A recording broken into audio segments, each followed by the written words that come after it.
के गृह मंत्री अमित शाह बंगाल के 2 दिवसीय दौरे पर हैं, लेकिन आखिरकार क्या होगी आगे की रणनीति और राजनीति, इस पर बात करने के लिए खुद गृह मंत्री बांकुड़ा के इस चतुर्दी गांव से हमारे साथ जुड़ रहे हैं आज तक पर।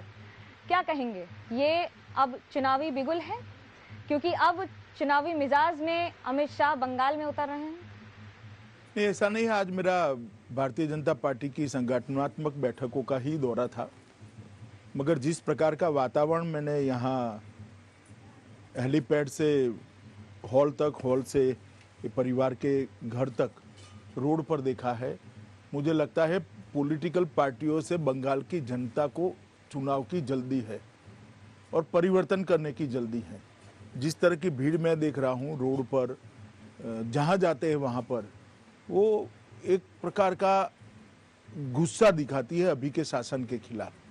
एक और तो ममता जी के शासन के प्रति आक्रोश है, गुस्सा है, और दूसरी आंख में मोदी जी स्थिति को सुधार सकते हैं, इसकी भरोसा और आशा भी दिखाई पड़ती। बंगाल में हम जिस तरह से देख रहे हैं, अभी चुनाव 6 महीने 7 महीने दूर हैं। बिहार में चुनाव चल रहे हैं, लेकिन आप प्रचार के लिए नहीं गए। बंगाल ही क्यों? ऐसा नहीं है, मुझे 5 तारीख के बाद ही दौरा करना था, तो वहाँ चुनाव ऑलमोस्ट आज समाप्त हो रहा है, तो और यहाँ ये दौरा पहले से मेरा लगा हुआ था, तो कैंसिल करने की जगह मैंने कंटिन्यू करा। 7 महीने में ही चुनाव है, लेकिन जिस तरह से राजनीतिक हिंसा बढ़ रही है, गृह मंत्री बतौर और एक नेता क्या सोचते हैं, क्या देखते हैं? देखिए, मैं बतौर गृह मंत्री तो कुछ कहना नहीं चाहता। वो तो एक एडमिनिस्ट्रेटिव प्रक्रिया होती है, संवैधानिक प्रक्रिया होती है, परंतु मैं भारतीय जनता पार्टी के नेता के नाते जरूर कहना चाहता हूँ, जब से बंगाल में भारतीय जनता पार्टी अपना पैर पसार रही है, तृणमूल कांग्रेस के कार्यकर्ताओं ने भारतीय जनता पार्टी के कार्यकर्ताओं के साथ बहुत अत्याचार किए हैं, बहुत अन्याय किया है। 100 से ज्यादा कार्यकर्ता हमारे मारे गए हैं, और ये 100 में से 75 से ज्यादा एफआईआर में एक भी अरेस्ट नहीं हुआ है। तो इससे ज्यादा बड़ी विफलता शासन की हो नहीं सकती। कल ही मैं एयरपोर्ट से बाहर आते ही एक परिवार से मिला। हत्या होने के बाद पोस्टमार्टम नहीं करते। पोस्टमार्टम करने के लिए हाई कोर्ट में जाना पड़ता है। हाई कोर्ट का ऑर्डर होने के बाद भी पोस्टमार्टम नहीं करते, कंटेम्प्ट कर लेकर हाई कोर्ट में जाना पड़ता है। अब 5 नवंबर को पोस्टमार्टम तय हुआ है।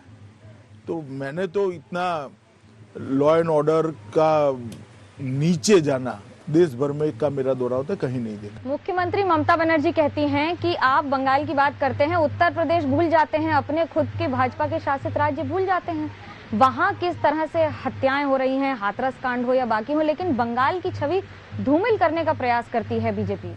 देखिए, किसी भी भाजपा शासित राज्य की चर्चा करने के लिए मैं तैयार हूं, उसको सापेक्षता में देखना पड़ेगा।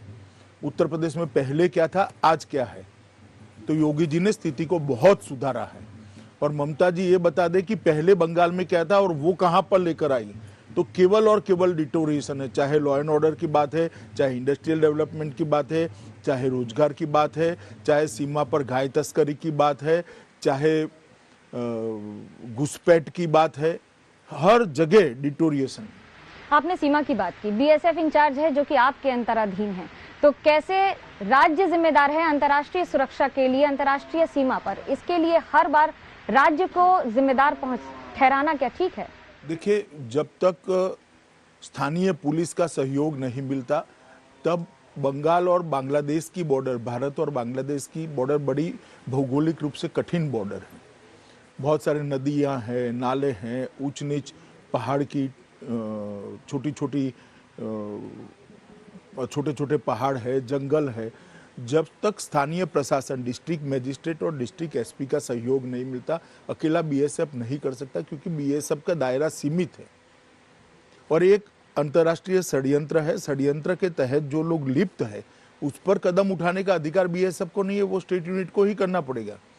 बीएसएफ की कई बार सूचना देने के बाद भी स्टेट यूनिट ने उन पर कदम नहीं उठाया, उनको संरक्षण प्राप्त है। राज्य सरकार, मुख्यमंत्री ममता बनर्जी का बार बार यही आरोप है कि आप सेंट्रल एजेंसीज का इस्तेमाल करके बंगाल के अधिकारियों को, बंगाल के नेताओं को, खास तौर से टीएमसी को टारगेट करके परेशान करते हैं। कैसे देखते हैं आप इसको? कोई उदाहरण दे दे तो जवाब दे पाए। मैं तो कह रहा हूं कि भाई हमारे कार्यकर्ताओं के साथ प्रताड़ना हो रही है, पूरी दुनिया जानती है, पूरा मीडिया जानता है। आप भी अगर फील्ड में घूमती होती तो आपको मालूम पड़ता। बैलेंस करने के लिए आप सवाल पूछो वो तो ठीक है, मुझे जवाब देना पड़ेगा, परंतु आपको भी स्थिति मालूम है कि बंगाल के अंदर भारतीय जनता पार्टी के कार्यकर्ताओं पर बहुत अन्याय हो रहा है, अत्याचार हो रहा है, जाने भी जा रही है। बंगाल के राज्यपाल जगदीप धनखड़ साहब ने आपसे अभी मुलाकात की थी, 356 की भी बात चल रही है।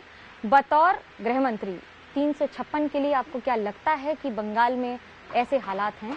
मैं इस पर कोई टिप्पणी करना नहीं चाहता, और बंगाल के राज्यपाल महोदय के साथ मेरी देश के गृह मंत्री के नाते मीटिंग थी, मैं इसको सार्वजनिक फोरम में चर्चा करना नहीं चाहूंगा। जब आप बंगाल की बात करते हैं तो जहां एक और टीएमसी से मुख्यमंत्री ममता बनर्जी हैं, बंगाल का चेहरा, भाजपा का चेहरा कौन होगा? दिल्ली की तरह बंगाल भी यही सवाल कर रहा है। जरूरत पड़ेगी तो चेहरा भी आ जाएगा, व्यक्ति भी आ जाएगा, और विजय सुनिश्चित है। 2/3 बहुमत के साथ भारतीय जनता पार्टी यहाँ सरकार बनाने जा रही है। ममता दीदी इसको रोक नहीं सकती। सौरव गांगुली से बातचीत हो रही है? नहीं, अभी तो मेरी किसी से बातचीत नहीं हुई। हम बहुत सारे प्रदेश जीते हैं जहाँ पर चेहरा नहीं था, जैसे यूपी 300 सीट जीते, 3/4 बहुमत आया, हमारा कोई चेहरा नहीं था। बिहार में चुनाव है, कैसे देख रहे हैं? क्योंकि 15 साल की एंटी इनकम्बेंसी को नेगेट नहीं कर सकते हैं, तो वहीं आंकड़े आपके तहत, आपके नजरों में क्या है? नहीं, हम बहुत अच्छे बहुमत के साथ बिहार के अंदर सरकार बनाने जा रहे हैं। नीतीश बाबू के नेतृत्व में जंगल राज का पूरा परछाई बिहार पर से गया है, और जब से मोदी जी आए हैं 6 साल से बिहार के अंदर बहुत सारे केंद्र, पहले जो अन्याय करता था यूपीए की सरकार, उसकी जगह मोदी जी की सरकार ने बिहार के विकास को बहुत आर्थिक मदद भी की है और रणनीतिक दृष्टि से भी बहुत मदद की है, जिससे बिहार ऊपर आए। और बिहार की जनता को इसका संज्ञान है। मुझे पूरा भरोसा है कि हम बहुत अच्छे बहुमत के साथ नीतीश जी के नेतृत्व में बिहार में एनडीए की सरकार बनने जा रही है। जब आप भीड़ की बात कर रहे हैं तो तेजस्वी यादव की रैली में लाखों की भीड़ आ रही है और 10 लाख की नौकरी भी उन्होंने वायदे कर दिए हैं उसके। कैसे देख रहे हैं इसको? क्योंकि भीड़, बढ़ती भीड़ क्या चिंता का विषय है आपके लिए? जरा भी चिंता का विषय नहीं है। देखिए, मैं इतना ही कहना चाहता हूं कि 10 लाख लोगों को सरकारी नौकरी देना, रोजगार देने की बात तो मैं समझ पाता था। सरकारी नौकरी देना, मुझे लगता है कि बिहार के बजट का आकार शायद उनको मालूम नहीं है। बिहार के बजट का आकार वो स्टडी कर लेते तो उनको मालूम पड़ता, ये संभव ही नहीं है। मगर आज भी बिहार की जनता ना जंगल राज भूली है जो लालू जी के समय में थे, ना फिरौती करने वाले गैंग भूली है, ना नरसंहार भूली है, जिसमें 28, 30 लोगों को जाति के आधार पर हत्याएं कर दी जाती थी। ये सारी चीज़ें बिहार की जनता को जस की तस याद है, और मुझे पूरा भरोसा है। मेरे पास जमीनी फीडबैक भी है, मेरे कार्यकर्ताओं से बात होती है, जदयू के नेताओं से बात होती है। हम पूर्ण बहुमत के साथ जीतने जा रहे हैं।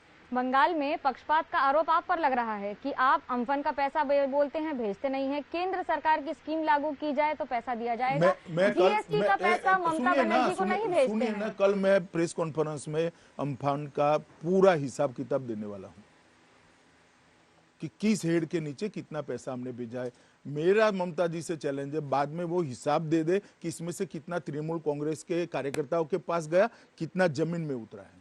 वो कह रही हैं कि आप यहाँ रैलियां कर रहे हैं और कोविड फैला रहे हैं, क्योंकि कोविड के पैंडेमिक कानून को ताक पे रख के भाजपा जानबूझकर बंगाल में। मालूम पड़ना चाहिए, इतने सीनियर पत्रकार को मेरी एक भी रैली नहीं है।